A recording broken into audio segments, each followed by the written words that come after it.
Hello students, देखो chemical equilibrium में हमने degree of dissociation, vapour density का रिलेशन बताया था, क्वेश्चन भी सॉल्व किए थे, इक्विलिब्रियम कांस्टेंट की कैलकुलेशंस करवाई थी। काफ़ी चीज़ें हो चुकी हैं और अब सबसे इम्पॉर्टेंट पार्ट इस चैप्टर का जिसके ऊपर क्वेश्चन सबसे ज़्यादा पूछे जाते हैं जेई मेन में, जेई एडवांस्ड में, और वो है Le Chatelier principle. What is Le Chatelier principle? Heading लिखो, ली चैटिलियर प्रिंसिपल। कई बार इसको ली चैटिलियर प्रिंसिपल भी बोलते हैं, तो इट्स अप टू यू, नाम में तो इतना कोई खास फर्क नहीं पड़ता, चलेगा। तो ली चैटिलियर प्रिंसिपल क्या है ये? Effect of pressure, temperature, concentration variation on equilibrium system. तो हम यहां इसमें पढ़ते हैं कि effect of pressure, temperature, concentration variation on equilibrium system. क्या है ली चैटिलियर प्रिंसिपल? ली चैटिलियर प्रिंसिपल ये कहता है कि इक्विलिब्रियम जो है वो सबसे स्टेबल स्टेट है सिस्टम की। अगर आप उसे डिस्टर्ब ना करो ना, तो वो अपनी जिंदगी, पूरी जिंदगी इक्विलिब्रियम जो है वो अपनी इक्विलिब्रियम स्टेट में, वो रिएक्शन अपनी इक्विलिब्रियम स्टेट में निकाल देगी।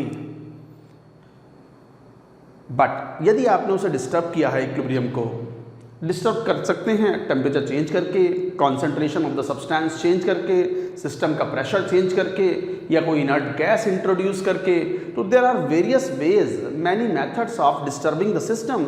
अगर आपने सिस्टम को डिस्टर्ब किया है by any of this factors variation, तो सिस्टम अफेक्ट तो होगा, डिस्टर्ब तो होगा, बट बड़ा जुझारू सिस्टम है वो इक्विलिब्रियम सिस्टम है। डिस्टर्ब हो गया, इक्विलिब्रियम डिस्टर्ब हो गया, वापस इक्विलिब्रियम पाने के लिए उसे फॉरवर्ड दौड़ना होगा तो फॉरवर्ड दौड़ेगा, बैकवर्ड दौड़ना होगा तो बैकवर्ड दौड़ेगा, और उस दिशा में दौड़ेगा जहां पर जो चेंज आपने कॉज किया है उसका effect as much as possible is nullified. क्या है मैं और डिटेल में समझाता हूं, पहले एक बार लिखो इसको। तो लिखो, if an equilibrium system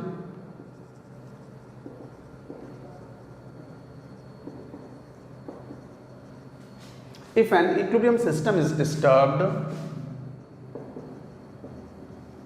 by variation in concentration, temperature, pressure, etc., then अगर कोई equilibrium system, if the equilibrium system is disturbed by variation in concentration, temperature, pressure, etc., then system moves in the direction to reattain equilibrium such that the effect of caused change is nullified as much as possible, as much as possible। ये है statement. इसी में एक और बहुत important बात भी आती है, however note that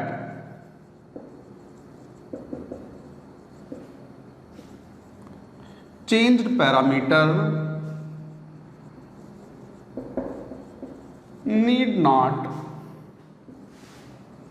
come back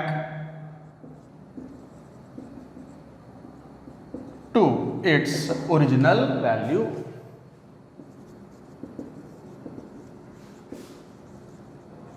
When equilibrium is re-established।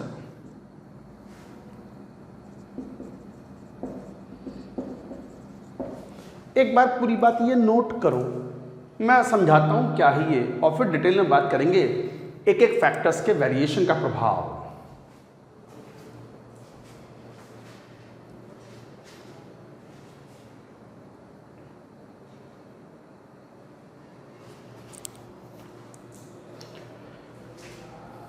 देखो भाई, यहाँ क्या बात कही गई है, हम ये बात कर रहे हैं कि सबसे स्टेबल स्टेट किसी सिस्टम के लिए इक्विलिब्रियम स्टेट होती है, रिवर्सिबल सिस्टम के लिए, रिवर्सिबल रिएक्शन के लिए। अगर उसे डिस्टर्ब ना करो तो वो अपनी सारी जिंदगी उस इक्विलिब्रियम स्टेट में ही गुजार देगा। बट यदि आपने उसे डिस्टर्ब किया है सिस्टम को, इक्विलिब्रियम सिस्टम को डिस्टर्ब कर दिया बाय आइदर कंसंट्रेशन चेंज और सिस्टम प्रेशर चेंज और टेम्परेचर और introduction of inert gas like that, तो सिस्टम डिस्टर्ब तो हो जाएगा। बट आपको तो पता है approach of equilibrium is always spontaneous. ये स्टेटमेंट 10-15 बार तो मैं ही बोल चुका, approach of equilibrium is always spontaneous. तो डिस्टर्ब होने के बाद भी वो सिस्टम इक्विलिब्रियम पर आने के लिए दौड़ेगा। किस दिशा में दौड़ेगा, किस डायरेक्शन में जाएगा? उस डायरेक्शन में जाएगा so that the caused change is nullified as much as possible. अगर सिस्टम का प्रेशर बढ़ाया है आपने तो रिएक्शन उस दिशा में दौड़ेगी ताकि बढ़ा हुआ प्रेशर वापस ओरिजिनल की तरफ आ जाए। अगर किसी रिएक्टेंट की कंसंट्रेशन बढ़ाई है आपने तो रिएक्शन फॉरवर्ड मूव कर जाएगी ताकि कंसंट्रेशन रिएक्टेंट की खर्च हो, कम हो और वापस ओरिजिनल वैल्यू के आसपास आ जाए। टेम्परेचर बढ़ाया है आपने तो सिस्टम उस दिशा में मूव करेगा जिससे टेम्परेचर वापस से घटे। ये है पूरी कोशिश सिस्टम की। तो if the equilibrium system is disturbed by variation in concentration, temperature और pressure etcetera, then system moves in the direction to reattain equilibrium such that the effect of the cost change, जो change हमने किया था, the effect of the cost change is nullified as much as possible. System का pressure बढ़ा दिया तो system ऐसी दिशा में मूव करेगा ताकि ये बढ़ा हुआ प्रेशर वापस ओरिजिनल वैल्यू की तरफ आ जाए। However, note that changed parameter need not come back to its original value when the equilibrium is reestablished. ये है ली-चैटेलियर प्रिंसिपल।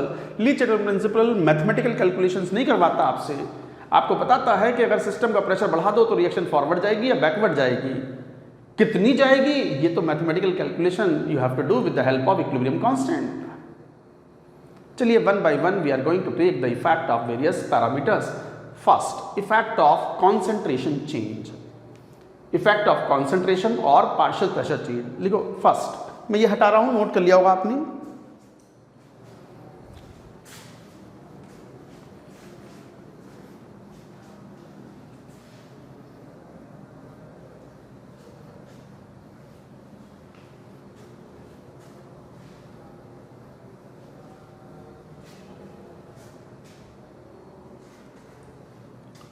A,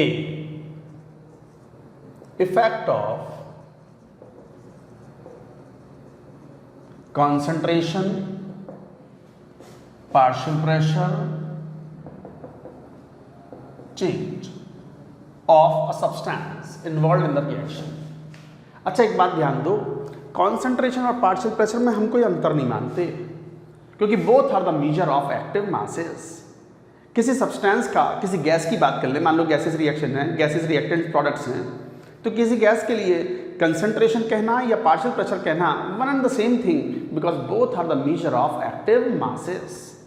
दोनों ही एक्टिव मास को रिप्रेजेंट करते हैं, तो इसलिए कंसंट्रेशन और पार्शियल प्रेशर का वेरिएशन का इफेक्ट सेम ही होना है। तो कंसंट्रेशन और पार्शियल प्रेशर एक ही बात होती है, यूँ मान लें आप, तो both are the measure of active masses. अब मान लो जैसे कोई कंसंट्रेशन या पार्शियल प्रेशर का प्रभाव है, कोई रिएक्शन है, जैसे आपने मान लो यही रिएक्शन ले ली, 2HI gas H2 plus I2, मान लो ये है इक्विलिब्रियम सिस्टम है। इक्विलिब्रियम सिस्टम है तो बड़ी क्लियर बात है कि कैसे लिखना हो तो कैसे लिखोगे, concentration of H2, concentration of I2 at equilibrium, equilibrium पर है, ये वो अंडरस्टूड है, HI का स्क्वायर। अब मान लो at equilibrium concentration of HI मान लो is increased, concentration of HI बढ़ा दिया, तो जैसे ही कंसंट्रेशन ऑफ HI आपने बढ़ाया, ये न्यूमरेटर ये डिनोमिनेटर जैसे ही बढ़ाया तो Q की वैल्यू घट गई, that is Q is now less than Kc। अरे जैसे ही आपने कंसंट्रेशन ऑफ HI रिएक्टेंट की बढ़ा दी तो डिनोमिनेटर बढ़ते ही Q की वैल्यू घट गई, Kc से कम हो गई, और जब Q Kc से कम होता है तो रिएक्शन वापस से इक्विलिब्रियम पाने के लिए it moves in the forward direction, reaction moves in forward direction. तो कहने का मतलब क्या हुआ कि अगर आप जिस स्पीशीज का एक्टिव मास वेरिएबल है उसकी कंसंट्रेशन अगर बढ़ा देते हो, रिएक्टेंट की कंसंट्रेशन बढ़ाते हो तो इक्विलिब्रियम विल शिफ्ट फॉरवर्ड, और प्रोडक्ट की कंसंट्रेशन बढ़ाते हो तो equilibrium will shift backward. Reactant की कंसंट्रेशन कम करते हो तो भी reaction will shift backward, product की कंसंट्रेशन घटाते हो तो भी रिएक्शन विल शिफ्ट बैकवर्ड। तो लिख दो, if concentration of a reactant,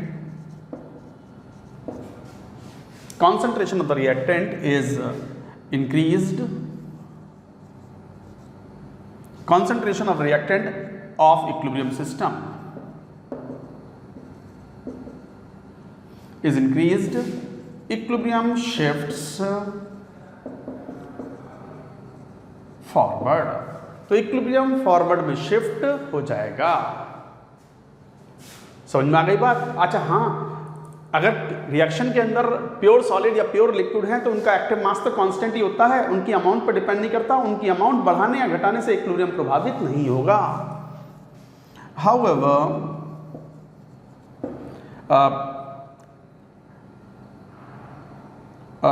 amount of pure solid,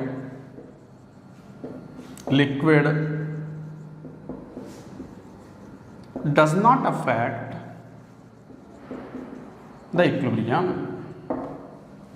तो अमाउंट ऑफ प्योर सॉलिड और liquid does not affect the equilibrium. आप अगर मान लो कोई प्योर सॉलिड प्योर लिक्विड होता है, उसे बढ़ा दो या घटा दो, उसका इक्विलिब्रियम पर कोई रोल नहीं है, because the active mass of pure solid and liquid is 1, taken 1 और कांस्टेंट। तो however amount of the pure solid pure liquid does not affect the equilibrium, ये याद रखना है। उन्हीं के वेरिएशन से इक्विलिब्रियम प्रभावित होगा जिनके एक्टिव मासेस वेरिएबल हैं। ऐसे ही अगर कंसंट्रेशन प्रोडक्ट रिएक्टेंट की घटा दोगे तो इक्विलिब्रियम विल शिफ्ट बैकवर्ड। इस बात को आप सिंबॉलिकली ऐसे भी देख सकते हो। चलो मैं एक एग्जांपल लेके बात करता हूं। ये पहला नोट कर लो, ऊपर लिखेंगे, नोट इट डाउन।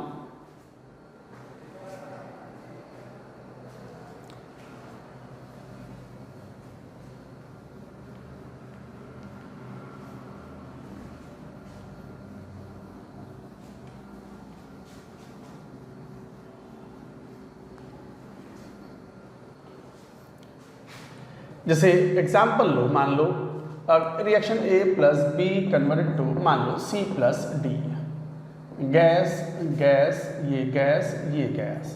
मान लो कंसंट्रेशन A है, B है, C है, D है, ये कंसंट्रेशन एट इक्विलिब्रियम। मान लो कंसंट्रेशन इक्विलिब्रियम पर है। अब आपने मान लो ये तो इक्विलिब्रियम सिस्टम हो गया, इसकी कंसंट्रेशन थोड़ी बढ़ा दी। क्या किया? A प्लस एक्स कर दी, कंसंट्रेशन A की बढ़ा दी, B वही है, C A D।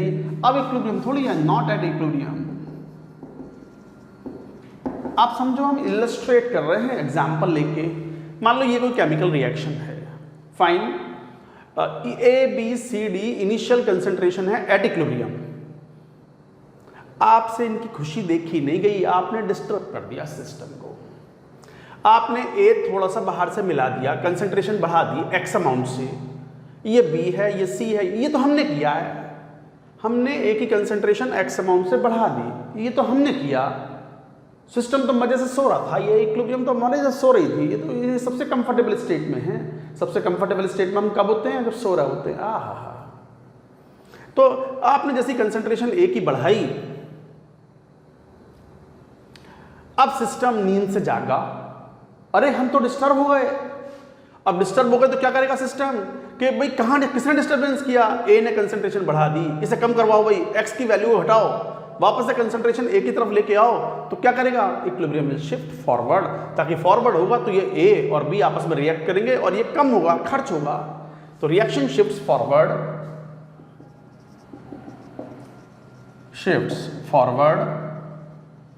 और सिचुएशन क्या हो जाएगी? अब नई कंसंट्रेशन A डैश आ गई। नीड नॉट दैट, जरूरी नहीं है कि वापस से कंसंट्रेशन अपनी ओरिजिनल वैल्यू पर आ ही जाए, नहीं आती वापस। स्पेशल केसेस में ये कंसंट्रेशन वापस आती है। कौन से स्पेशल केस हैं वो भी हम बात करेंगे। तो वापस से कंसंट्रेशन A तो नहीं आ पाएगी, A डैश हो गई, बी की कंसंट्रेशन भी इस चक्कर में चेंज तो हुई, कोई खर्च तो हो ही गया ना जब रिएक्शन फॉरवर्ड शिफ्ट हुई। सी का फायदा हो गया, डी का फायदा हो गया, कंसंट्रेशन सी डैश। ये है new concentration, concentration at new equilibrium, new equilibrium. So this is concentration at new equilibrium.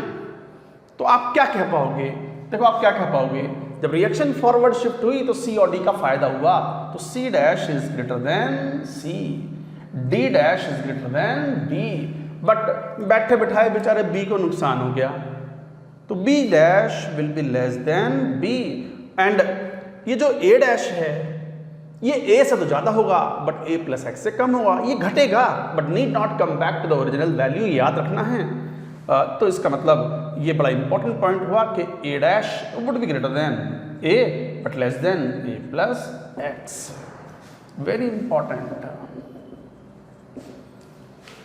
समझ लो बात को, क्या बात कह रहे हैं ये।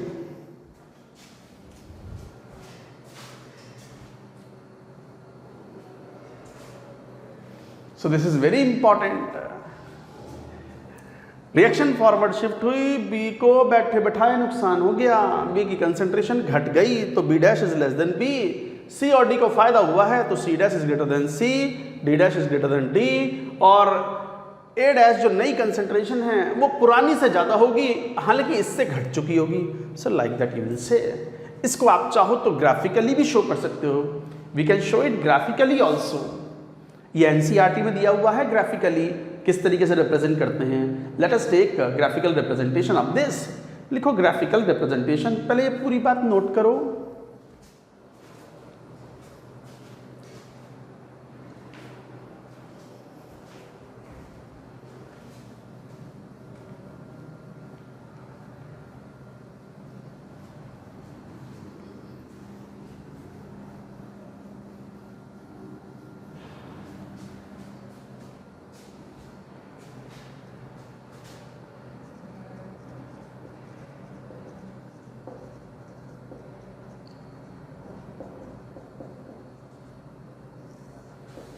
ग्राफिकल रिप्रेजेंटेशन, मान लो एग्जाम्पल लेके ही बात करते हैं, चलो कोई स्पेसिफिक, जैसे ये बड़ा अच्छा एग्जाम्पल है PCl5 हीट करने पर डिकम्पोज होता है और रिवर्सिबल सिस्टम है PCl3 एंड Cl2 में।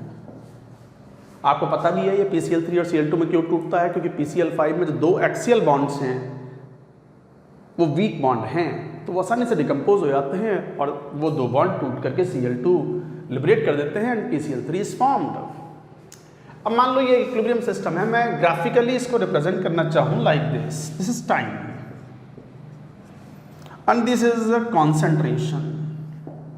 मान लो इक्विलिब्रियम सिस्टम में कुछ कॉन्सेंट्रेशन है, ये मान लो PCl3 है, ये PCl5 है, ये मान लो Cl2 है। तो गाइस ये कंसेंट्रेशन है और सिस्टम इक्विलिब्रियम में है, इनिशियली एट इक्विलिब्रियम।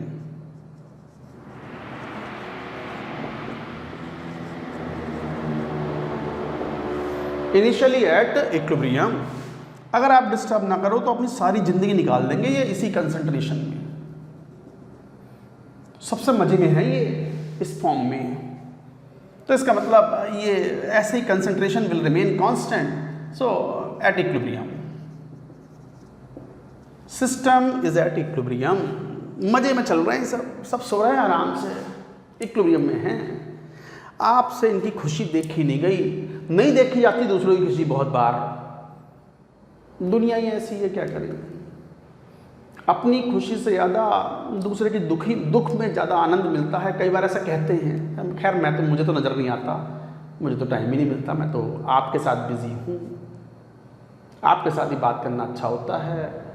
अब कैमरा है, कैमरे की आंख में देख रहा हूँ मैं, मतलब in the I of camera, तो मुझे लगता है बच्चे बैठे ही हैं, वही देख के पढ़ा रहा हूँ। क्लासरूम में भी पढ़ाते थे तो ऐसे ही पढ़ाते थे, आंखों में देखते थे। और कोई किसी बच्चे की आंख में अगर मतलब थोड़ा सा ये होगा, होमवर्क नहीं करा हुआ होगा या नहीं समझ रहा होगा, तो वो आंखें चुरा लेगा अपनी, नीचे कर लेगा इधर उधर। और जो पढ़ रहा होगा वो आंख में आंख मिला के बात करता है। ये भी एक कॉन्फिडेंस होता है, आंख में आंख मिला के बात करना। सामने वाले से आंख में आंख मिला के बात करो, आपका कॉन्फिडेंस अलग तरीके से दिखता है। खैर आपसे इसकी खुशी देखी नहीं गई, मुझसे नहीं देखी गई। चलो मैं आप पे एलिगेशंस क्यों लगाऊं? मैंने डिस्टर्ब कर दिया इन्हें, कुछ बढ़ा दिया या घटा दिया, क्या कर दिया? आप ही बताओ क्या कर दिया, बोलो क्या कर दूं? चलो एक PCl5 बढ़ा देते हैं, तो यहां पर PCl5 कंसंट्रेशन इंक्रीज्ड, PCl5 की कंसंट्रेशन को बढ़ा दिया। तो जैसे PCl5 बढ़ाया, ये तो हमने किया, सडनली बढ़ा दिया यहां।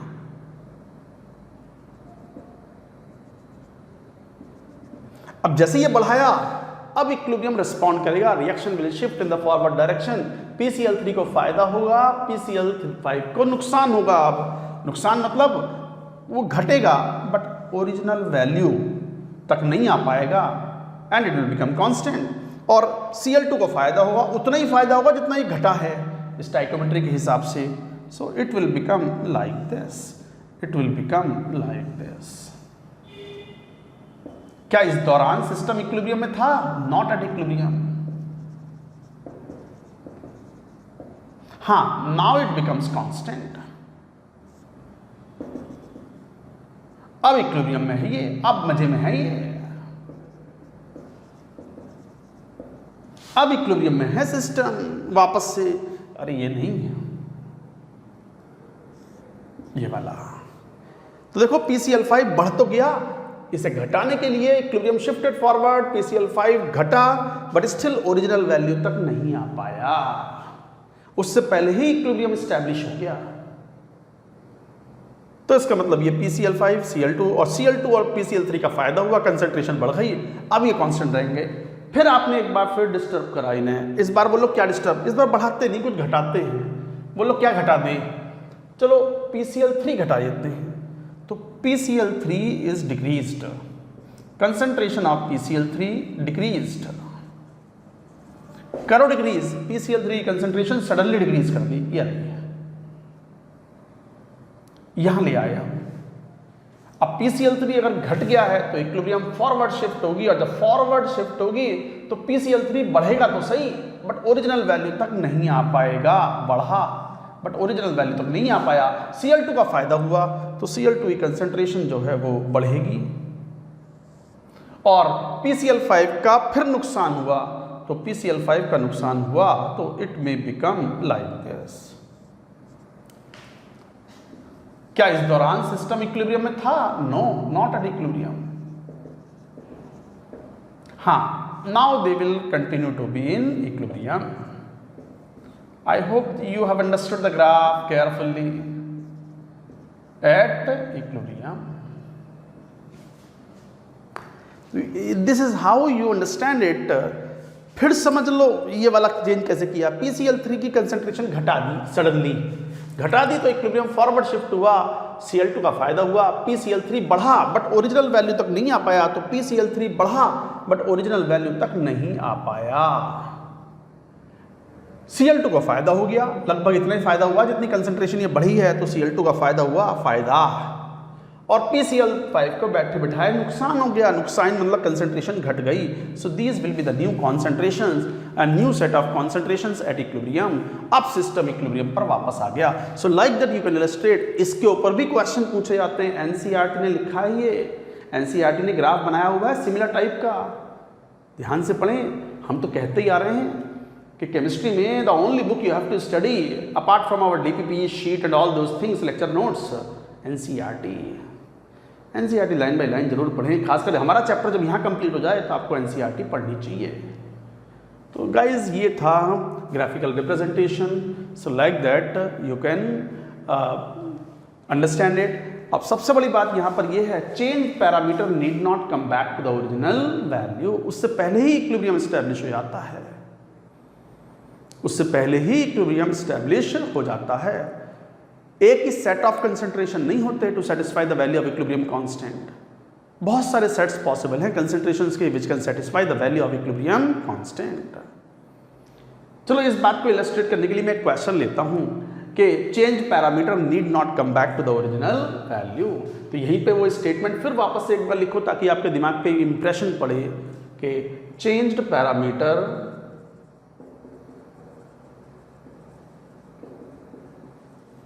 need not come back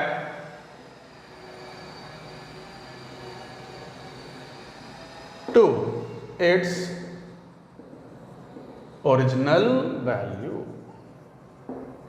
तो change parameter need not come back to its original value. एक क्वेश्चन लेते हैं, इसके ऊपर पूरी बात नोट करो, note it down.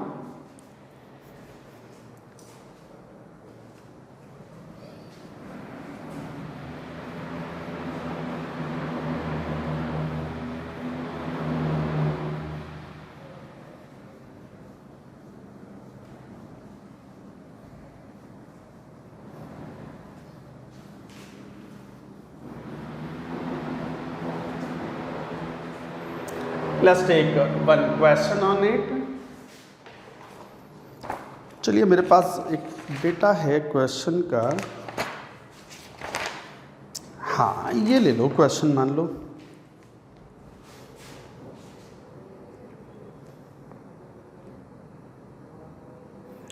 Equilibrium concentration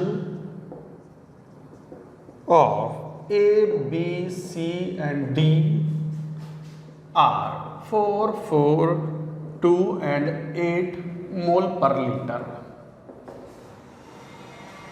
at 300 Kelvin. Right? If 18 moles of D is added,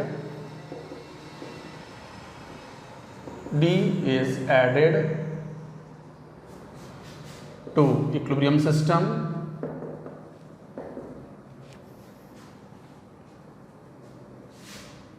of 1 liter capacity, find new equilibrium concentration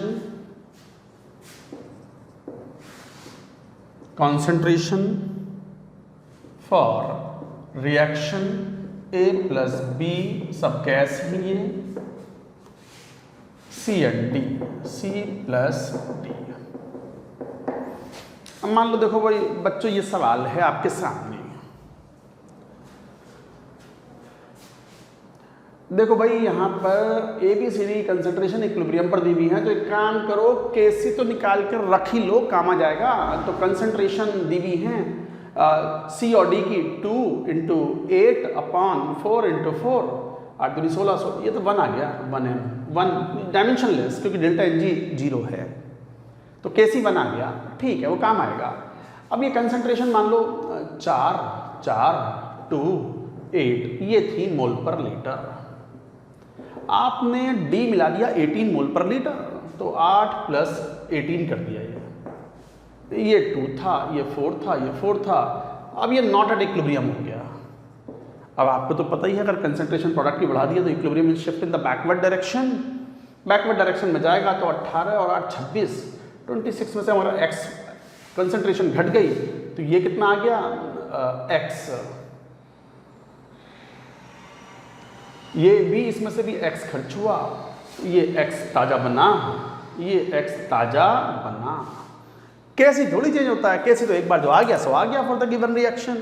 तो KC की वैल्यू तो वो 1 ही है, and that should be equal to the concentration of product 2 minus x, 26 minus x upon 4 plus x and 4 plus x। जरा solve करेंगे तो 26 दूनी 52 minus 26x plus x square minus 2x, हाँ minus 2x plus x square upon 16 plus x square plus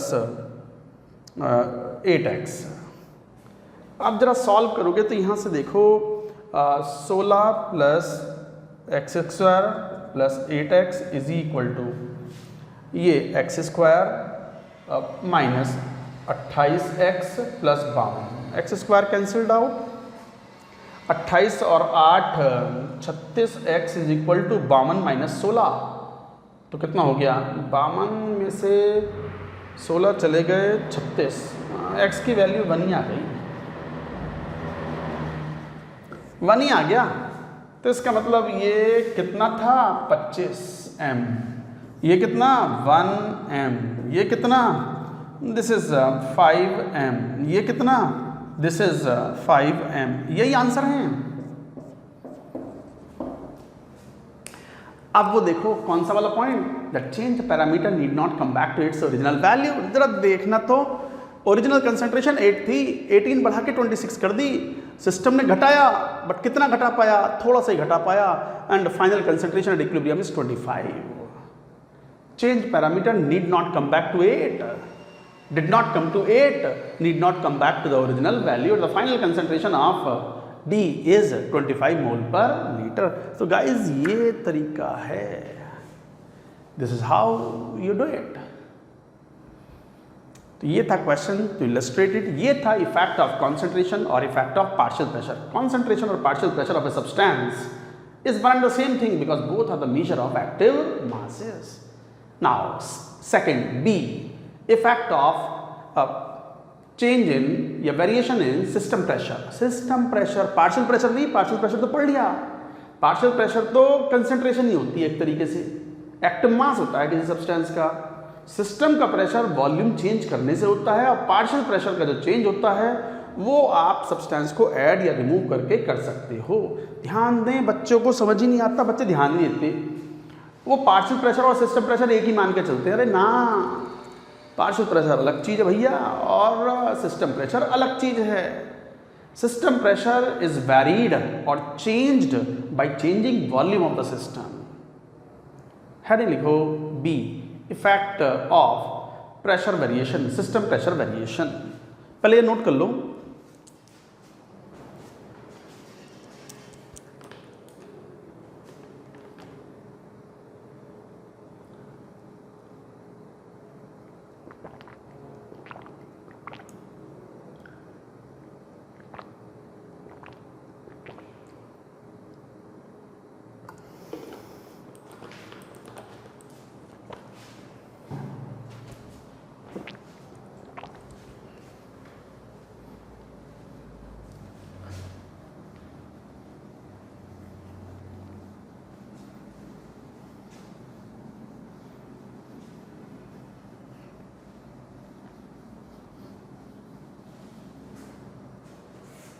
ना B, आप system pressure का variation करो। Variation of in system pressure,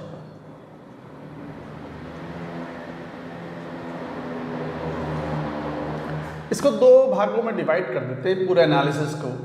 ऐसे रिएक्शंस जिसमें गैसेस इन्वॉल्व हो और ऐसे रिएक्शन जिसमें गैसेस इन्वॉल्व ना हो। Reaction involving gases with or without pure solid और liquid। प्योर सॉलिड लिक्विड साथ में आ जाएं तो कोई विशेष बात नहीं, क्योंकि उनके एक्टिव मासेस तो कांस्टेंट होते हैं, उनका तो कोई प्रभाव होता ही नहीं है प्योर सॉलिड प्योर लिक्विड का। तो फॉर रिएक्शन इन्वॉल्विंग गैसेस, इनके लिए आप कैसे कहोगे सिस्टम प्रेशर। मैं एग्जाम्पल लिख के बात कहता हूँ। जैसे मान लो ये PCl5 का बड़ा आसान बढ़िया एग्जाम्पल है, क्योंकि डेल्टा Ng भी जीरो नहीं है यहाँ, PCl3, इसलिए हम जानबूझ के एग्जाम्पल लेते हैं ताकि ये एक जनरल केस को रिप्रेजेंट करे। अब मान लो ये Kc है, तो क्या लिखा होगा आपने, PCl3 की कंसंट्रेशन Cl2 की कंसंट्रेशन अपॉन PCl5 कंसंट्रेशन। ये सब इक्विलिब्रियम पर हैं, अंडरस्टूड है वो तो। ये था केसी। तो केसी साहब ये है PCl3 concentration, Cl2 concentration, PCl5 की कंसंट्रेशन। अब ये रिएक्शन इन्वॉल्विंग गैसेस है विद और विदाउट प्योर सॉलिड और लिक्विड, साथ में कोई प्योर सॉलिड प्योर लिक्विड हो सकता है। मजे में है, ये इक्विलिब्रियम में है। आपने सिस्टम का प्रेशर चेंज कर दिया। सिस्टम का प्रेशर कैसे चेंज होता है, वॉल्यूम चेंज करके एट द सेम टेम्परेचर। कुछ ना बोला जाए तो पूरे एनालिसिस में temperature is assumed constant, temperature constant. एक ही पैरामीटर का इफेक्ट हम स्टडी कर रहे हैं, बाकी के पैरामीटर्स कांस्टेंट हैं। ध्यान दो, कभी टेम्परेचर का भी चेंज कर दो, प्रेशर का भी चेंज कर दो, कंसंट्रेशन भी चेंज कर दो, कहे अब बताओ सर क्या होगा। अरे मैं क्या, वह ईश्वर ही बता सकते हैं बस। Here in the Lee-Chatelier principle we have been talking about the effect of one factor change on equilibrium।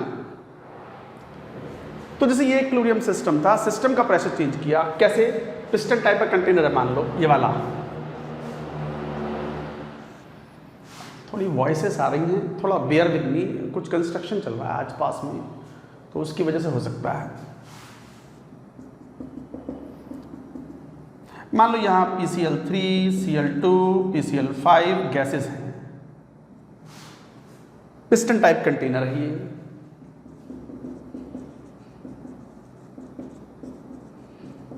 Same temperature maintain करते हुए आप सिस्टम का प्रेशर वेरी करोगे। मान लो प्रेशर बढ़ाना है तो ऊपर से वेट रख दो इसके ऊपर, आप जानते हो ये तरीका, और वेट रखोगे प्रेशर बढ़ेगा तो वॉल्यूम घटेगा। तो सिस्टम का इफेक्ट, तो variation in system pressure is same as the variation in volume, और वेरिएशन इन वॉल्यूम, तो वॉल्यूम चेंज करने का प्रभाव भी सिस्टम के pressure, partial pressure is different, partial pressure is concentration, वो पढ़ लिया हमने ए में, हेडिंग ए के अंदर। अभी बी पढ़ रहे हैं, सिस्टम प्रेशर वेरिएशन या वॉल्यूम का वेरिएशन। प्रेशर बढ़ाओगे तो वॉल्यूम घटेगा, प्रेशर मान लो वॉल्यूम बढ़ा दोगे तो प्रेशर घट जाएगा पिस्टन टाइप के वेसल में। तो ऐसे में क्या होगा, जैसे मैं एक बात समझा ही दूं आपको, मान लो सिस्टम का प्रेशर बढ़ा दिया, तो सिस्टम का प्रेशर बढ़ाया तो क्या हुआ? If system pressure is increased,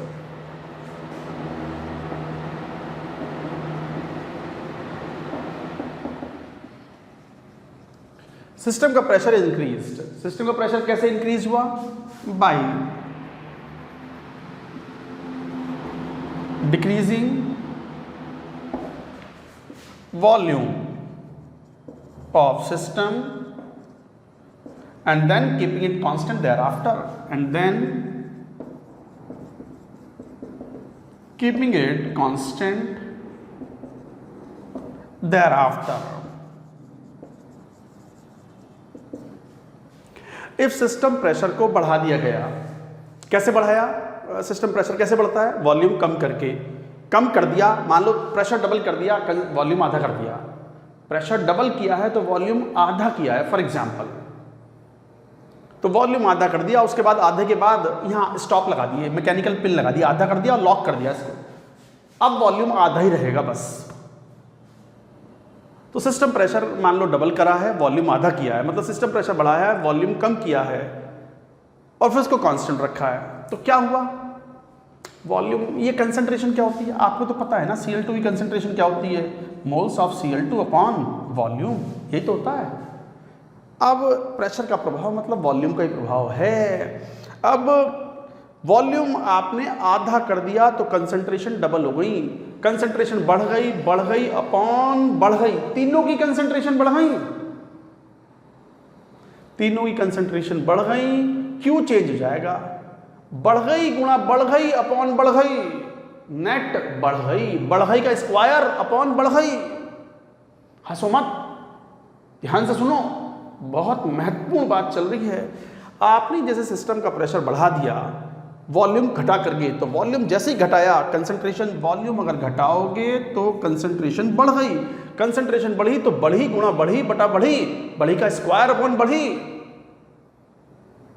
net Q is increased. Now Q is increased. That is, equilibrium shifts backward.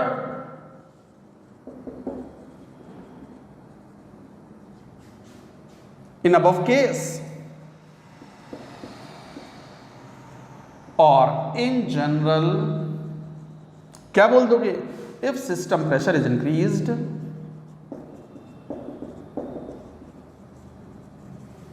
or volume is decreased,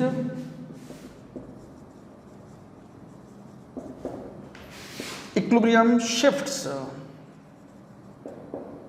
in the direction where number of gas moles are decreased.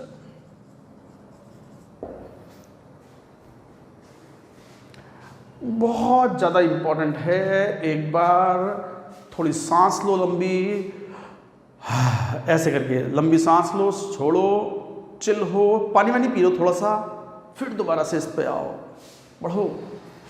क्या बात कर रहे हैं? System pressure को बढ़ा दिया, volume घटा दिया और उसके बाद कांस्टेंट रखा, तो इसी सिस्टम के लिए कंसंट्रेशन यहाँ बढ़ गई अपॉन बढ़ गई, नेट न्यूमरेटर ज़्यादा बढ़ा तो Q की वैल्यू बढ़ गई, Q is increased, so equilibrium shifts backward in the above case. और इन जनरल अगर सिस्टम प्रेशर को बढ़ा दिया जाए, मतलब वॉल्यूम को घटा दिया जाए, तो इक्विलिब्रियम उस दिशा में शिफ्ट होता है जहां पर number of gas moles are decreased. Number of gas moles decrease यहां 1 है और यहां नेट 2 मोल्स हैं। तो कहने का मतलब ये हुआ कि अगर सिस्टम के इक्विलिब्रियम प्रेशर बढ़ा दिया जाए तो इक्विलिब्रियम उस दिशा में शिफ्ट होता है जहां पर गैस के मोल्स कम होते हों। और वो समझ में भी आता है, क्यों? क्योंकि pressure is directly proportional to number of moles. आपने सिस्टम का प्रेशर बढ़ा दिया, अब सिस्टम क्या चाहेगा? ये बढ़ा हुआ प्रेशर घटे। घटाने का एक ही तरीका है उसका, क्या? रिएक्शन उस दिशा में मूव कर दे जहां लेस नंबर ऑफ मोल्स बनते हों, और लेसर नंबर ऑफ मोल्स बनेंगे, मोल्स घटेंगे तो प्रेशर ऑल्सो विल डिक्रीज। तो प्रेशर घटाने की कोशिश करेगा तो सिस्टम, तो ये वेरी वेरी इंपॉर्टेंट याद रखो। If system pressure is increased or volume is decreased, equilibrium shifts in the direction where the number of gas moles, gas वाली के लिए एप्लीकेबल है, gas moles are decreased। अच्छा, एक और बहुत महत्वपूर्ण बात, क्या? जैसे कई बार बच्चों को बोलो कि बच्चों जरा बताओ PCl5, PCl3, PCl2 का इक्विलिब्रियम है, मान लो सिस्टम प्रेशर बढ़ा दिया तो क्या हुआ? बच्चे तुरंत जवाब देते हैं, yes sir we know equilibrium will be shifted in the backward direction. सही बात है। फिर बच्चों से पूछते हैं कि बताओ Cl2 के मोल्स और PCl3, Cl2 के मोल्स से क्या हुआ? PCl3 के मोल्स घट गए, बिल्कुल ठीक बात। Cl2 के मोल्स घट गए, ठीक बात। PCl5 को फायदा हुआ है, मोल्स बढ़ गए, ठीक बात। अच्छा बताओ कंसंट्रेशन का या पार्शियल प्रेशर का क्या हुआ? तो वो मोल्स घटते हैं तो कई बार कंसंट्रेशन भी घटा देते हैं। नहीं, PCl3 concentration, Cl2 concentration, PCl5 concentration सब बढ़ गई इक्विलिब्रियम पर। अरे सर मोल्स घटे हैं तो अरे वॉल्यूम भी तो घटा है। कंसंट्रेशन क्या होती है? Moles upon volume. मोल्स भी घटा, वॉल्यूम भी घटा, और किसका ज़्यादा इफेक्ट होगा? Effect will be more of volume. Volume decrease is more dominant, so concentrations are decreased. अब सब कुछ गोलमोल सा हो जाता है स्टूडेंट्स का। मैं लिखवा देता हूँ, इस बात को लिखेंगे। मैं ये ऊपर के 2 लाइन हटा रहा हूँ, सिस्टम अभी यही रहेगा, ये पूरा इक्विलिब्रियम सिस्टम। नोट कर लो पहले।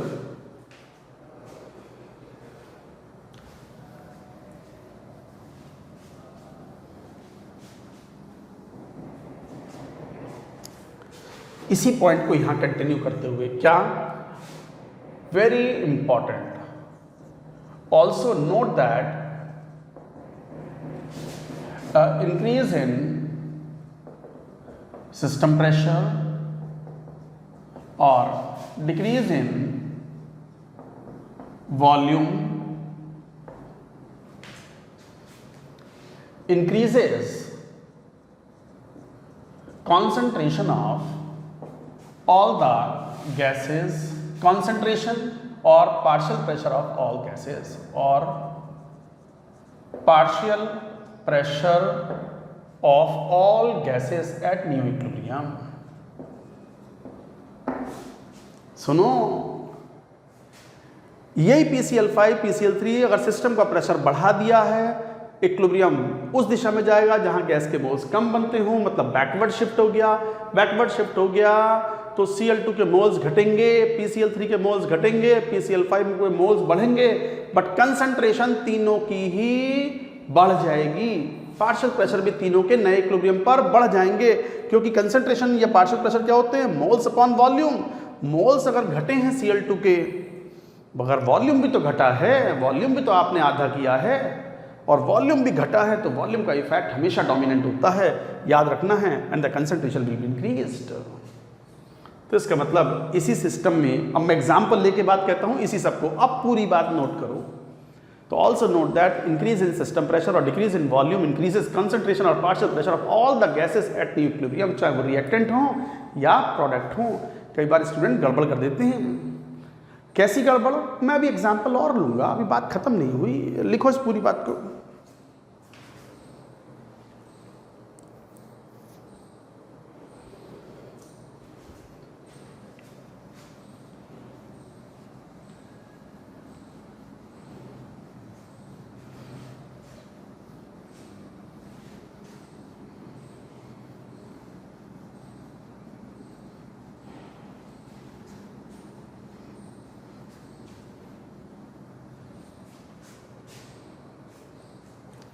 जैसे एग्जाम्पल लेके समझाते हैं आपको। मान लो N2 plus 3H2 2NH3, Haber's process है, बड़ा famous,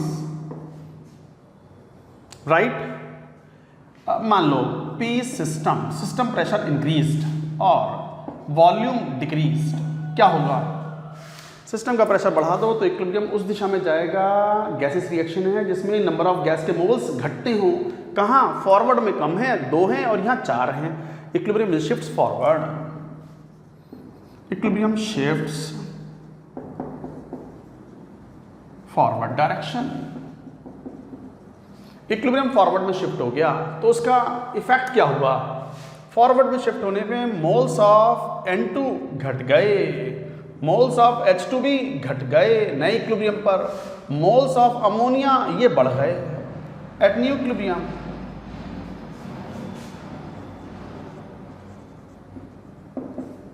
eight new equilibrium moles N2 घट गए, बट चूंकि वॉल्यूम घटा है और वॉल्यूम का इफेक्ट डोमिनेंट है, सभी तीनों की कंसंट्रेशन बढ़ जाएंगी, तीनों के पार्शियल प्रेशर भी नए इक्विलिब्रियम पर बढ़ जाएंगे। बट N2 की कंसंट्रेशन, H2 की कंसंट्रेशन, अमोनिया की concentration all increased. Also partial pressure of N2, partial pressure of H2, partial pressure of ammonia, all increased at new equilibrium. At new equilibrium, sorry बात बता दी मैंने आपको कि इस तरह का इक्विलिब्रियम सिस्टम है। सिस्टम प्रेशर बढ़ाओगे, अच्छा सिस्टम प्रेशर घटाओगे तो वॉल्यूम बढ़ाना पड़ेगा, effect will be different, opposite हो जाएगा। Equilibrium shifts in the forward direction, जहां गैस के मोल्स कम बनते हों, इन दोनों को नुकसान हुआ, मोल्स में नुकसान हुआ, इसको फायदा हुआ मोल्स में, बट कंसंट्रेशन या पार्शियल प्रेशर में सबको फायदा हुआ, बिकॉज कंसंट्रेशन और partial pressure moles upon volume के प्रोपोर्शनल होते हैं और वॉल्यूम भी तो घटा है, उसका प्रभाव देखना पड़ेगा। I hope you have understood. Note करो, this is an example, a very important example, a very important example. बिल्कुल पोस्टमार्टम करके मैंने आपके सामने सारी चीज़ें दे दी हैं यहाँ पर। इस लेक्चर को, आज के लेक्चर को बड़ा इंपॉर्टेंट है, लीचर टी द प्रिंसिपल एक की जगह 2 बार भी पढ़ना पड़े, ये प्रॉपर नोट्स बनाते हुए इनको आगे बढ़ें तो पढ़ें। और एग्जाम्पल लेंगे, पहले ये नोट करो पूरा, नोट इट डाउन।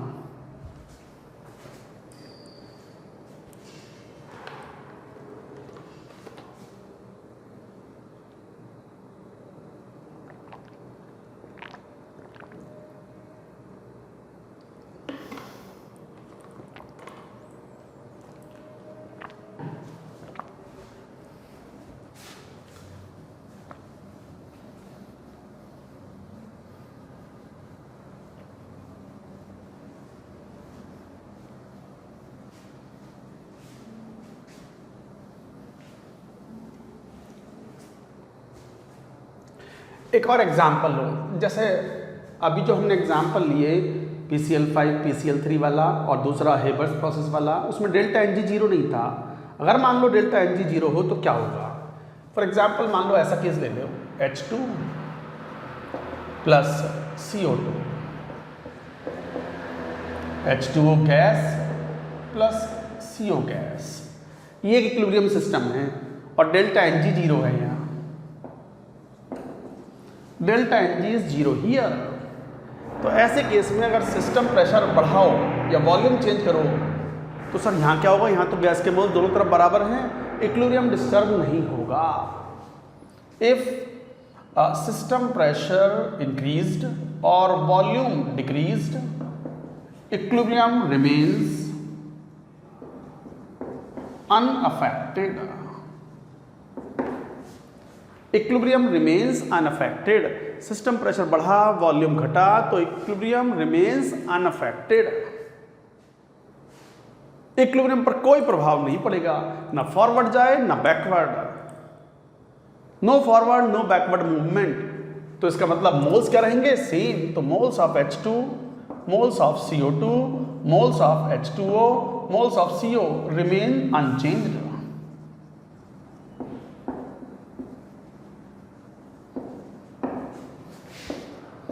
अच्छा, concentration of H2, concentration of CO2, concentration of H2O, concentration of CO। कई बार स्टूडेंट जल्दी जल्दी में खुशी खुशी में इसे भी अनचेंज्ड बोल देते हैं सेम रहेगा। अरे नहीं, मोल कंसंट्रेशन क्या होती है? Moles upon volume. Mole same है बट वॉल्यूम तो घटा दिया ना आपने, तो कंसंट्रेशन ऑल इंक्रीज्ड। बुद्धि लगाओ, बुद्धि, दिमाग दिमाग दिमाग, बुद्धि खर्च करें। There is nothing like law of conservation of दिमाग। दिमाग कंजर्व नहीं होता, दिमाग तो खर्च करने पर बढ़ता है। खूब घिसे दिमाग को। घिसने का मतलब लोकल भाषा में यही होता है, घिसाई खूब हुई है मतलब खूब पढ़ाई की है, बढ़िया घिसो बढ़िया से। तो H2, CO2, H2O, CO all increased because volume is decreased ना। तो गाइज ये था effect of system pressure variation. Partial pressure is not same as system pressure. Partial pressure change करना होता है तो मतलब कंसंट्रेशन चेंज करनी है, सब्सटेंस को मिला दो थोड़ा सा या निकाल लो थोड़ा सा सिस्टम में से। सिस्टम को प्रेशर चेंज करना है तो वॉल्यूम चेंज करना ही पड़ेगा। तो ये था फर्स्ट जिसमें गैसेस रिएक्शन इन्वॉल्व थी। सेकंड, फॉर फेज चेंज और reaction involving only solids and liquids.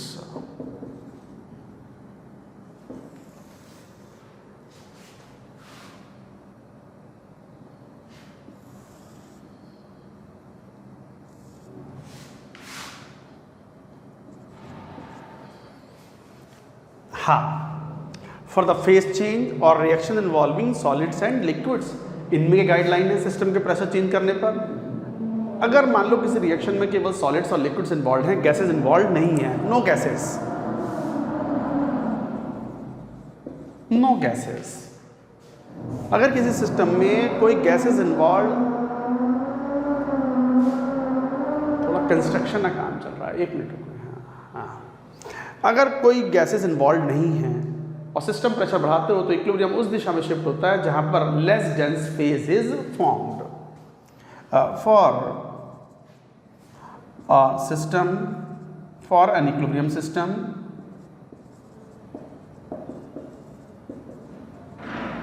Involving only solids and liquids,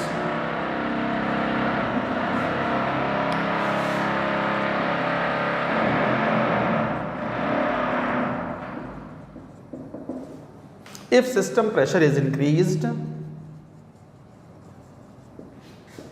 equilibrium shifts in the direction which produces more dense phase.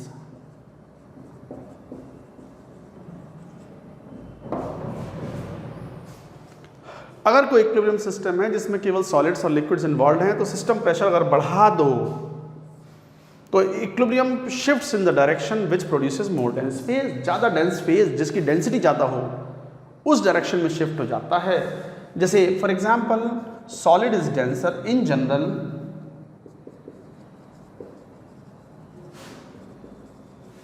solid is denser than liquid for a substance, except density of ice is less than density of H2O liquid। ये पता है आपको, actually हो सके ना भी पता हो, पता होगी, ये सब तो ध्यान होता है। ये this is because of the hydrogen bonding. ये एक्सेप्शन याद रखना है कि आइस की डेंसिटी लिक्विड वाटर से कम होती है। तो for an equilibrium system involving only solids and liquids, if system pressure is increased equilibrium shifts in the direction which produces more dense phase. In general solid की density उसके liquid से ज़्यादा होती है क्योंकि इंटरमॉलिक्यूलर स्पेस सॉलिड में कम होते हैं, लिक्विड में थोड़े ज़्यादा होते हैं। तो सॉलिड की डेंसिटी थोड़ी सी ज़्यादा होती है लिक्विड से। अच्छा, लिक्विड की डेंसिटी गैस से तो बहुत ज़्यादा होती है, गैस तो खैर इन्वॉल्व भी नहीं है इसमें, बात ही नहीं कर रहे हैं। तो फिर इक्विलिब्रियम उस दिशा में जाएगा जहाँ ज़्यादा डेंस फेज बनता हो। ज़्यादा डेंस फेज यूजुअली कौन सी होती है? सॉलिड की। बट उल्टा है आइस में, H2O सॉलिड की डेंसिटी या आइस की डेंसिटी लिक्विड वाटर से कम होती है, इस बात का ध्यान रखना। चलिए इस बात का यूज़ लेते हैं, एक पॉइंट लें, पूरी बात नोट करो पहले।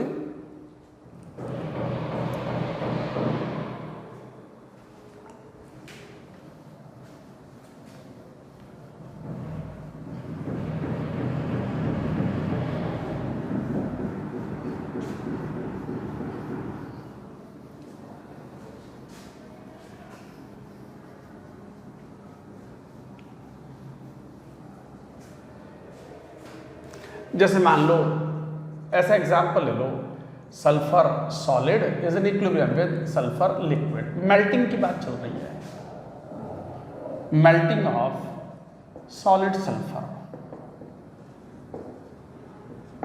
ये है मान लो। अच्छा, मेल्टिंग ऑफ सॉलिड सल्फर होता है, ये हमेशा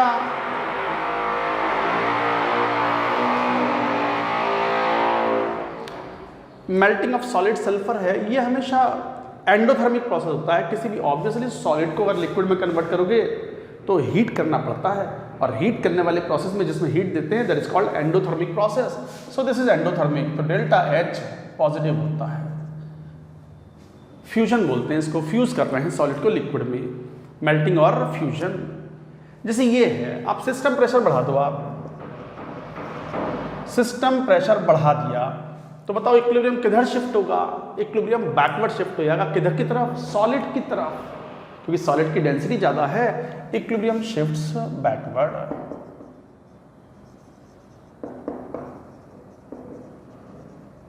इक्विलिब्रियम बैकवर्ड शिफ्ट हो जाएगा सॉलिड की तरफ, ध्यान दो।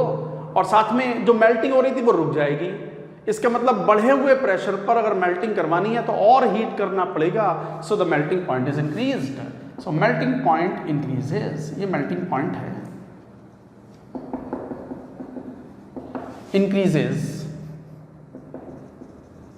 Increased at increased pressure. System pressure बढ़ा दो तो मेल्टिंग पॉइंट बढ़ जाता है ऐसे केसेस में। फिर सुन लो कैसे। Solid sulphur in equilibrium with the liquid sulphur, ठीक है, एक पर्टिकुलर टेम्परेचर पे मेल्टिंग चल रही होगी मान लो, मेल्टिंग पॉइंट पर, राइट। एंडोथर्मिक प्रोसेस होते हैं ये, सॉलिड को लिक्विड में कन्वर्ट करना तो हीट तो करना ही पड़ेगा।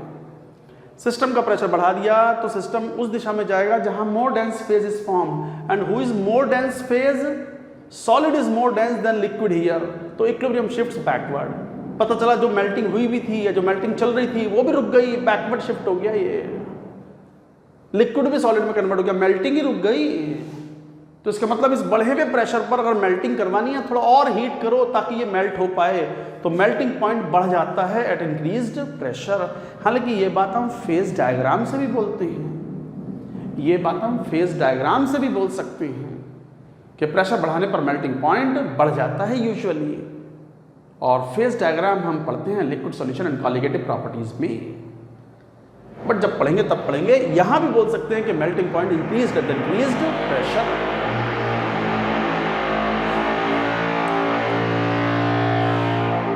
थोड़ा कंस्ट्रक्शन का काम है, please bear with me.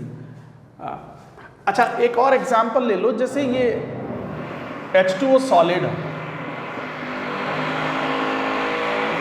H2O liquid की बात करें, मैं एक मिनट देखूं चल क्या रहा है।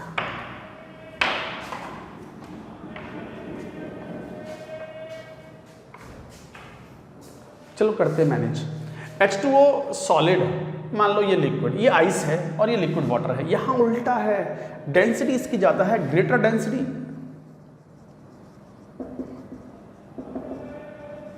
जबकि यहां डेंसिटी ग्रेटर इसकी थी, greater density.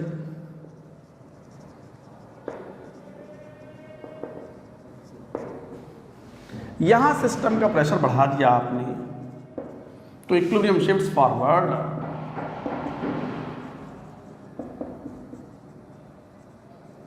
Equilibrium forward shift हो जाएगा, और जब फॉरवर्ड शिफ्ट होगा तो मेल्टिंग बड़ी आसान हो गई। तो melting point is decreased, melting point is decreased. बढ़े हुए प्रेशर पर मेल्टिंग पॉइंट घट जाता है in case of ice.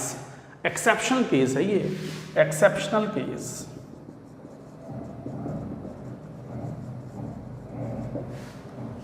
Exceptional case. तो इस तरीके से आप ये बात कहते हो। तो गाइज ये था, इस तरीके से आप बोलते हो। ये चल रहा था लीटिल प्रिंसिपल। हमने क्या क्या पढ़ लिया अब तक। कॉन्सेंट्रेशन या पार्शियल प्रेशर का चेंज हो तो कैसे स्टडी करें, सिस्टम प्रेशर चेंज कर दिया जाए तो कैसे स्टडी करें, गैसेस रिएक्शन के लिए कैसे, सॉलिड लिक्विड इन्वॉल्व हो तो कैसे।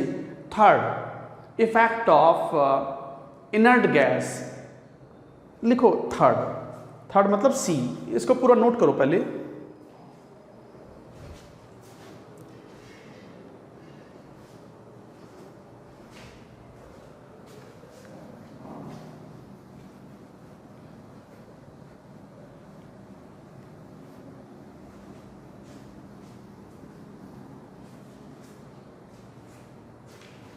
C, effect of introduction of inert gas, effect of introduction of inert gas to the equilibrium system। तो इनर्ट गैस अगर इंट्रोड्यूस कर दिया जाए, इनर्ट गैस भी दो तरीके से इंट्रोड्यूस हो सकती है। टेम्परेचर तो हम कांस्टेंट मान रहे हैं, कुछ ना बोला जाए तो। अब इनर्ट गैस बाहर से इंट्रोड्यूस कर रहे हैं तो हम दो तरीके से कर सकते हैं। टेम्परेचर तो है ही constant, at constant temperature and constant volume, और दूसरा at constant temperature and constant pressure. तो लिखो ए क्या, first at constant volume and constant temperature. Temperature तो खैर कांस्टेंट लेते ही हैं, ना भी बोले तो भी। इसको शब्दों में कैसे बोले, isothermally and आइसोकोरिकली।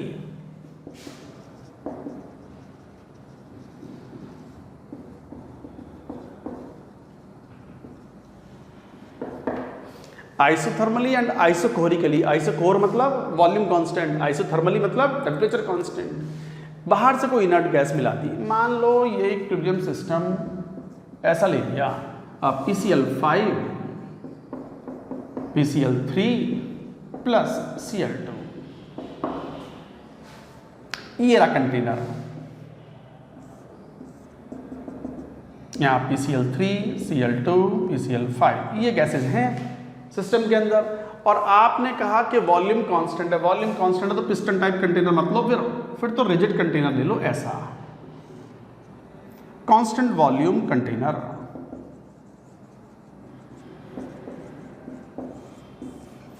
Constant volume vessel है ये, जिसमें PCl3 Cl2 और PCl5 हैं। आपने इसमें कोई इनर्ट गैस मिला दी, मान लो हीलियम गैस। अच्छा, इनर्ट गैस का मतलब यही नहीं है कि नोबल गैसेज ही मिलानी है, हीलियम, नियॉन, आर्गन। कोई भी गैस जो इन कंटेंट से PCl3 Cl2 और PCl5 या इक्विलिब्रियम सिस्टम में किसी कंपोनेंट से रिएक्शन ना करे, हर वो गैस इनर्ट है। तो यहां पर हर वो गैस इनर्ट है जो इनमें से किसी कंपोनेंट से रिएक्शन ना करे। तो हीलियम ही ले लो चलो। तो मान लो हीलियम गैस है, वो इंट्रोड्यूस करा दी, वॉल्यूम कांस्टेंट है, टेम्परेचर भी कांस्टेंट है, तो वॉल्यूम टेम्परेचर कांस्टेंट है। तो फिर देखना जरा केसी क्या था भैया, PCl3 कंसंट्रेशन, Cl2 की कंसंट्रेशन अपॉन PCl5 की कंसंट्रेशन। और कंसंट्रेशन क्या होती है मैंने बताया ही है, moles of Cl2 upon volume. आपने इनर्ट गैस इंट्रोड्यूस करा दी, इनर्ट गैस ने रिएक्शन नहीं की तो मोल्स तो चेंज हुए नहीं, और वॉल्यूम कांस्टेंट है तो एक्टिव मास तो सेम ही रहे। PCl3 का एक्टिव मास या कंसंट्रेशन या पार्शियल प्रेशर सेम रहा, Cl2 भी सेम रहा, PCl5 भी सेम रहा। Q की वैल्यू चेंज नहीं हुई, इक्विलिब्रियम डिस्टर्ब ही नहीं हुआ, और किसी भी स्पीशीज के पार्शियल प्रेशर या कंसंट्रेशन भी चेंज नहीं हुए।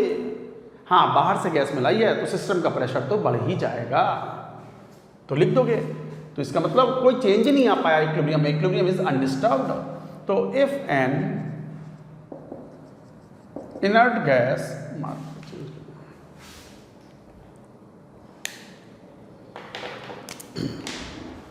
if an inert gas is introduced to an equilibrium system at constant volume and temperature, then equilibrium remains undisturbed. Equilibrium remains undisturbed, unaffected. Equilibrium पर कोई प्रभाव नहीं पड़ेगा. Equilibrium remains undisturbed, unaffected. साथ में और concentration of all existing species remains unchanged.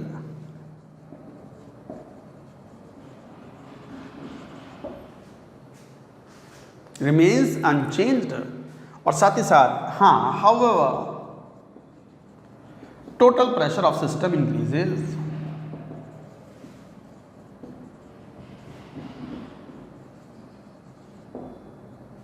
तो याद रखो, अगर कांस्टेंट वॉल्यूम और टेम्परेचर पे कोई इनर्ट गैस मिला रहा हो, इक्विलिब्रियम डिस्टर्ब नहीं होगा. किसी भी एग्जिस्टिंग गैस या सब्सटेंस का पार्शियल प्रेशर या कंसंट्रेशन प्रभावित नहीं होंगे. बाहर से कोई गैस मिला रहा हो तो सिस्टम का प्रेशर तो बढ़ेगा ही. Total pressure will increase. System pressure या टोटल प्रेशर विल इंक्रीज. तो this is the effect at constant volume and constant temperature. अच्छा, एक और पॉसिबिलिटी, कांस्टेंट वॉल्यूम ना होकर के क्या हो जाए इस बार, कांस्टेंट प्रेशर. ये पूरी बात नोट करो और लिखो सेकंड.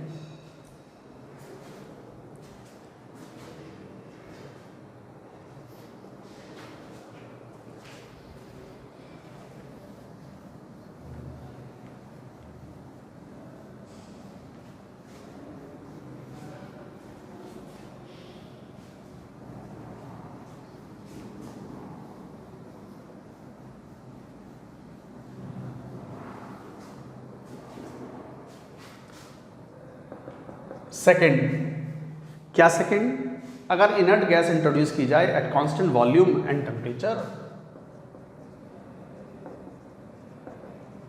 कांस्टेंट वॉल्यूम नहीं, कांस्टेंट प्रेशर एंड टेम्परेचर. कैसे बोलोगे, आइसोथर्मली एंड आइसोथर्मली एंड आइसोकोरिकली. तो कांस्टेंट प्रेशर एंड टेम्परेचर मतलब आइसोथर्मली एंड आइसोकोरिकली अगर ऐड कर रहे हो तो व्हाट विल हैपन, क्या होगा. मान लो वही system PCl5 PCl3 plus Cl2 gas, ये रहा वो कंटेनर. मान लो इस बार पिस्टन टाइप कंटेनर ले लिया कांस्टेंट प्रेशर मेंटेन कराने के लिए. PCl3, Cl2, PCl5, ये था पिस्टन टाइप वेसल.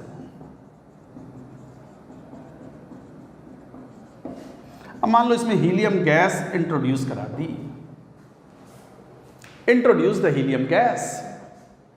अब अगर हीलियम गैस इंट्रोड्यूस करा दी तो एक बार देखना, Kc क्या लिखोगे इसका, concentration of PCl3 at equilibrium, Cl2 at equilibrium, PCl5 at equilibrium. ये कॉन्सेंट्रेशंस हैं. अब जरा ध्यान दो, आपने इनर्ट गैस इंट्रोड्यूस करा दी.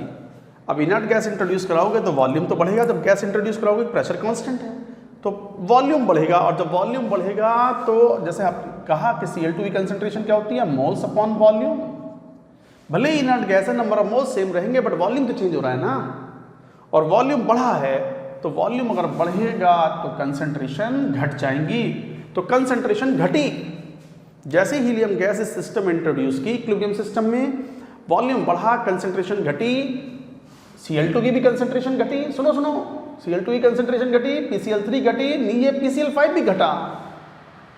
घटा इंटू घटा अपॉन घटा, घटा का स्क्वायर अपॉन घटा, नेट घटा. घटा गुणा घटा अपॉन घटा, घटा सावन की घटा. कई बार पिक्चर में ऐसा बोलते हैं. अरे PCl3 Cl2 की कंसंट्रेशन घट गई, PCl5 घट गया, ऊपर ज्यादा घटा है, न्यूमरेटर में डिक्रीज ज्यादा हुआ है.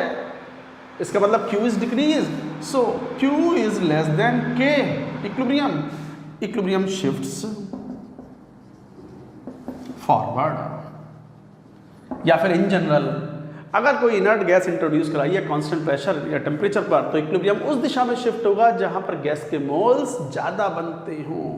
Very very important. So this is a very important case when an inert gas is introduced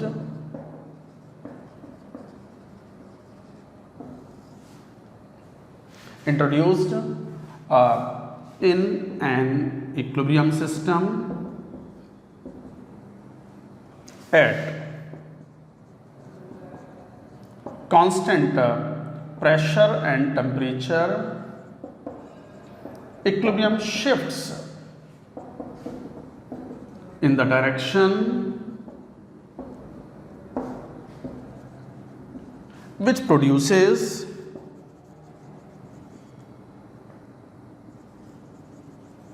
greater number of gas moles। गहराई देखो आप अच्छे से इस पूरे कॉन्सेप्ट की, दिमाग खुल जाएगा आपका, आंखें खुल जाएंगी बढ़िया से, और एक चमक आ जाएगी कि yes now we have understood the things and now we can attack any question that comes before us. तो when an inert gas is introduced in equilibrium system at constant pressure and temperature, equilibrium shifts in the direction which produces greater number of the gas moles। मतलब यहाँ equilibrium forward में shift हो गया। But ध्यान दो, चूंकि volume बढ़ा है और वॉल्यूम का इफेक्ट डोमिनेंट होता है, all the concentration of the gases will be decreased। concentration of all gases will be decreased at new equilibrium। तो नए इक्विलिब्रियम पर सभी कंसंट्रेशन घट जाएंगी। तो गाइज ये तरीका है इनर्ट गैस के इफेक्ट को स्टडी करने का। आई होप यू हैव अंडरस्टूड। तो ये था ली चैटलियर प्रिंसिपल, जिसमें हमने पार्शियल प्रेशर कंसंट्रेशन का प्रभाव पढ़ा, फिर सिस्टम प्रेशर या वॉल्यूम चेंज करने का प्रभाव पढ़ा, फिर इंट्रोडक्शन ऑफ इनर्ट गैस अगर मिला दी जाए उसका प्रभाव पड़ा, और एक टेम्परेचर का इफेक्ट और पढ़ते हैं। हालांकि टेम्परेचर का इफेक्ट तो हम पढ़ चुके हैं ऑन इक्विलिब्रियम कांस्टेंट, उसी से हम ये बात कह सकते हैं। लिख दो लास्ट में कौन सा, डी, इफेक्ट ऑफ टेम्परेचर। इसको नोट कर लो।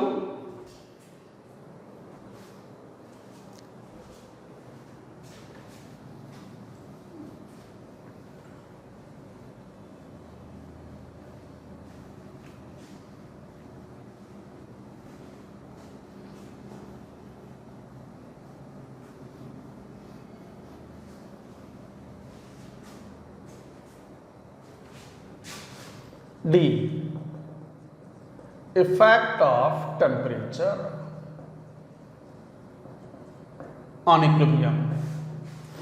अब इक्विलिब्रियम में वो डिपेंड करता है एंडोथर्मिक है या एक्सोथर्मिक है। एंडोथर्मिक रिएक्शन है तो इक्विलिब्रियम कांस्टेंट बढ़ जाता है। टेम्परेचर बढ़ाने पर इक्विलिब्रियम कांस्टेंट बढ़ना मतलब प्रोडक्ट की कंसंट्रेशन बढ़ना, मतलब इक्विलिब्रियम शिफ्ट्स फॉरवर्ड। तो लिख दो, फॉर एन एंडोथर्मिक रिएक्शन, अगर एंडोथर्मिक रिएक्शन है तो टेम्परेचर बढ़ाने पर equilibrium shifts forward. For exothermic reaction, मतलब जिसका डेल्टा HR क्या हो, नेगेटिव हो। टेम्परेचर बढ़ाओगे तो इक्विलिब्रियम कांस्टेंट घटता है। इक्विलिब्रियम कांस्टेंट यहां बढ़ा था, यहाँ इक्विलिब्रियम कांस्टेंट घटता है एंड इक्विलिब्रियम शिफ्ट्स बैकवर्ड। तो इक्विलिब्रियम उल्टी दिशा में शिफ्ट हो जाता है। तो ये प्रभाव है इफेक्ट ऑफ टेम्परेचर, जो हम पहले भी इक्विलिब्रियम कांस्टेंट में पढ़ चुके हैं। तो गाइज ये था ली Chatelier principal. I think I have clear all the points.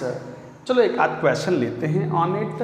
मान लो क्वेश्चन कुछ ऐसा हो, कुछ ऐसा सिस्टम ले लो जैसे कोबाल्ट 3+ एक्वस 6 अमोनिया एक्वस, और एक कॉम्प्लेक्स बना रहा हो CONS3 6 3+ एक्वस। ये इक्विलिब्रियम सिस्टम है। If water is added into this equilibrium system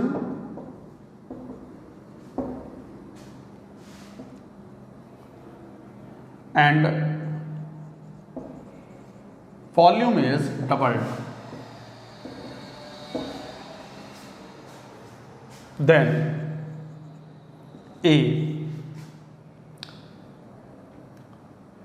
equilibrium shifts forward,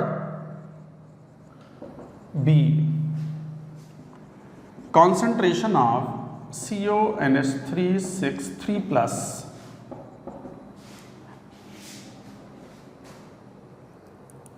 अगर सिस्टम का वॉल्यूम बढ़ा दें तो इज इंक्रीज्ड,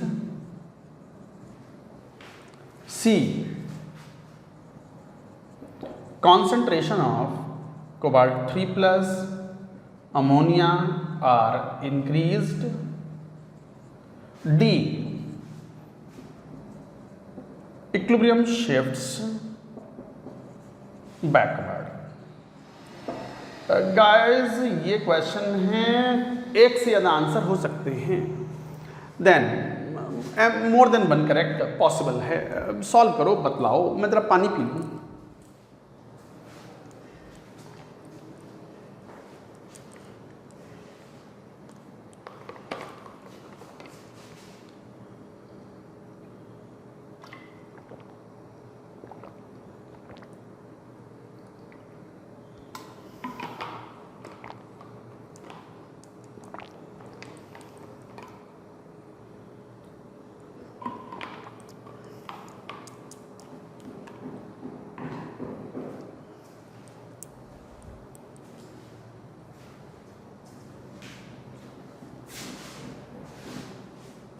बताओ क्या आंसर?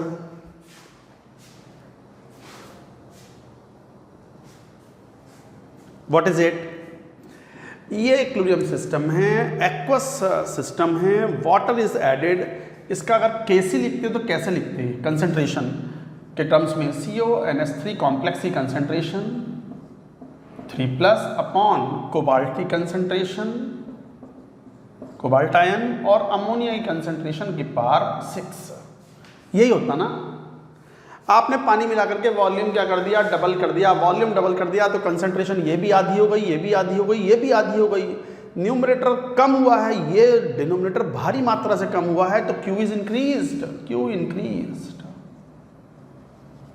और Q और बढ़ गया है तो equilibrium will shift in the backward direction. तो इक्विलिब्रियम बैकवर्ड शिफ्ट हो गया। Yes, this is the answer.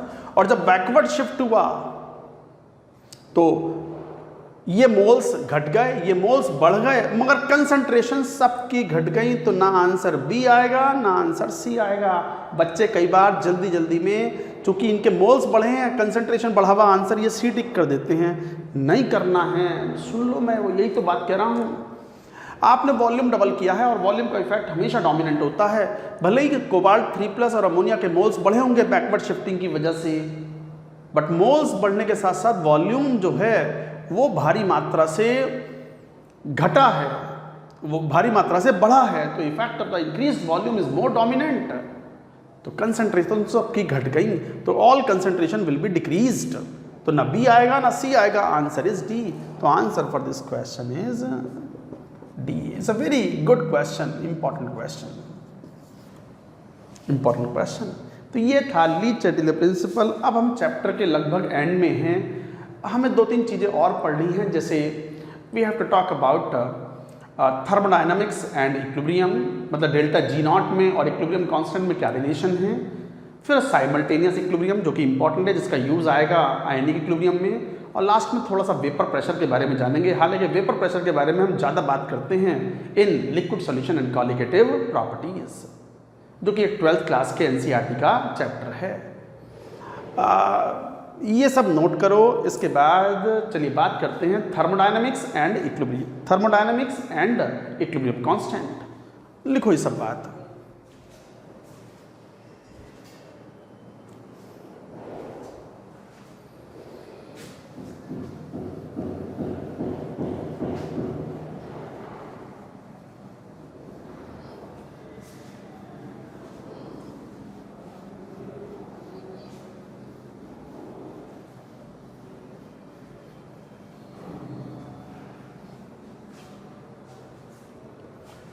thermodynamics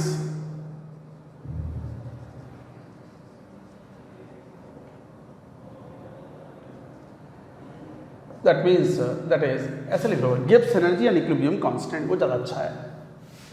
तो हेडिंग लिखो Gibbs energy and equilibrium constant.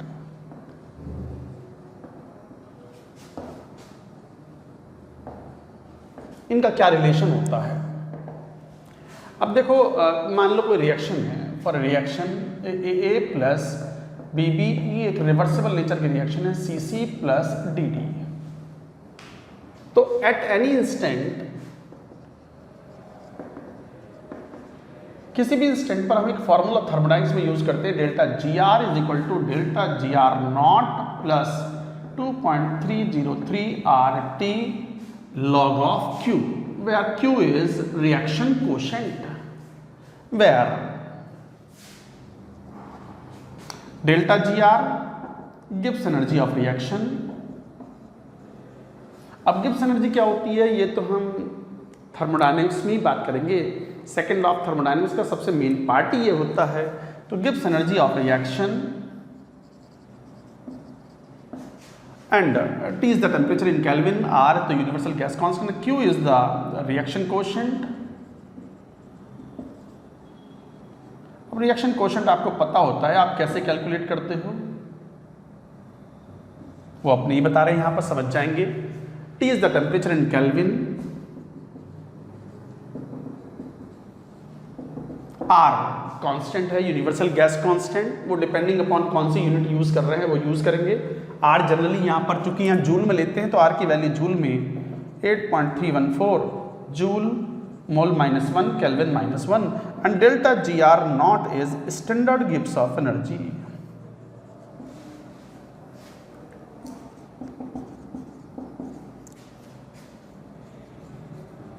Of reaction. तो delta G R not is the standard Gibbs energy of reaction. अब what is the meaning of standard Gibbs energy of reaction? Standard word कहीं भी लगा देते हैं हम, thermodynamics में ये बात पढ़ेंगे हम कि delta H not, delta S not, delta G not, not लगा रहे हैं, ये नॉट इसे बोलते हैं not, delta G not, delta G R not.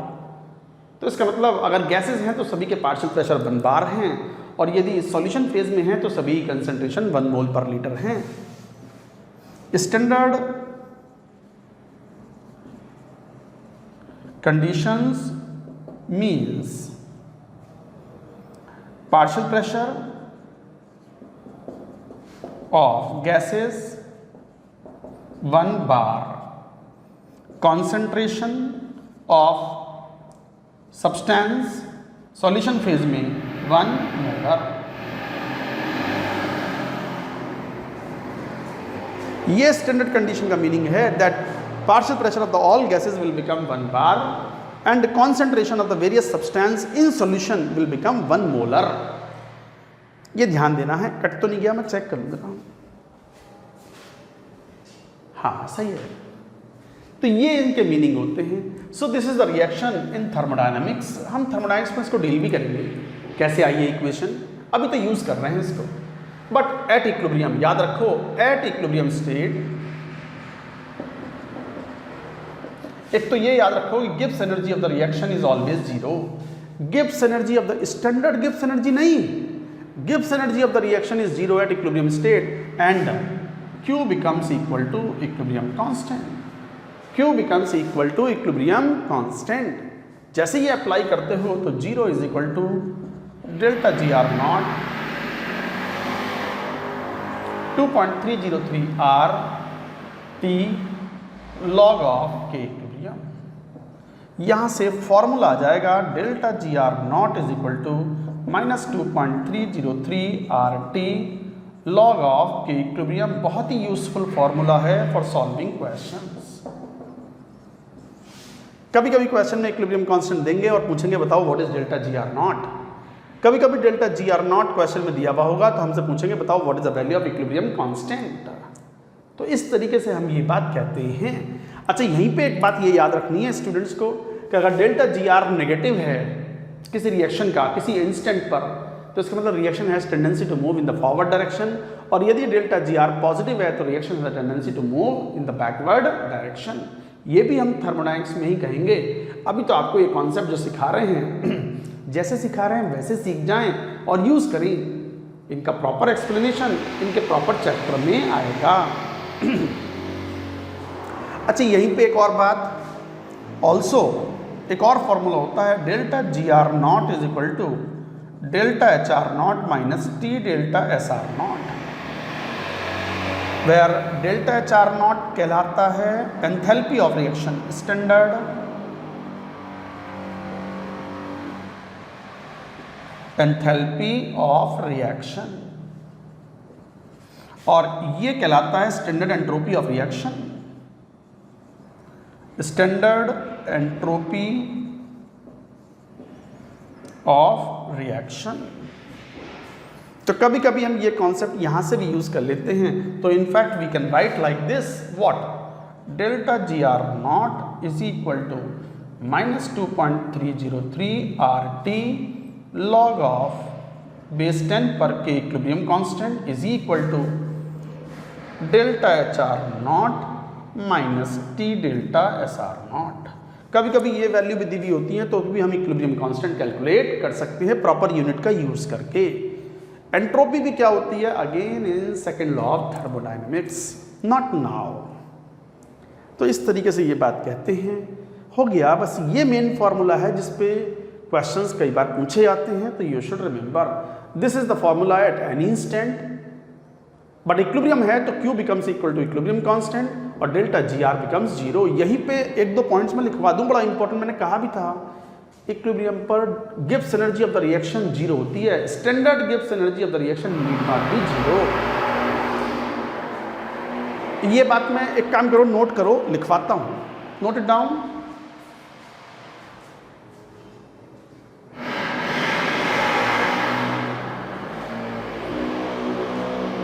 यहां लिख लेते हैं,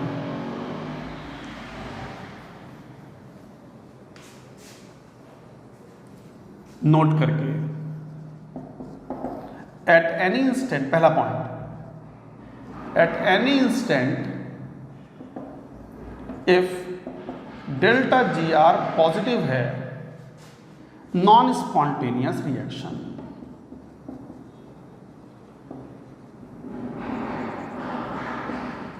नॉन स्पॉन्टेनियस रिएक्शन का मतलब reaction does not proceed in the forward direction, that is reaction does not proceed in forward direction। और यदि डेल्टा जी आर की value zero है तो इसका मतलब ये इक्विलिब्रियम स्टेट है, ये तो हमने कहा ही है अभी। और यदि डेल्टा जी आर की वैल्यू नेगेटिव है तो इसका मतलब ये रिएक्शन स्पॉन्टेनियस है, स्पॉन्टेनियस रिएक्शन,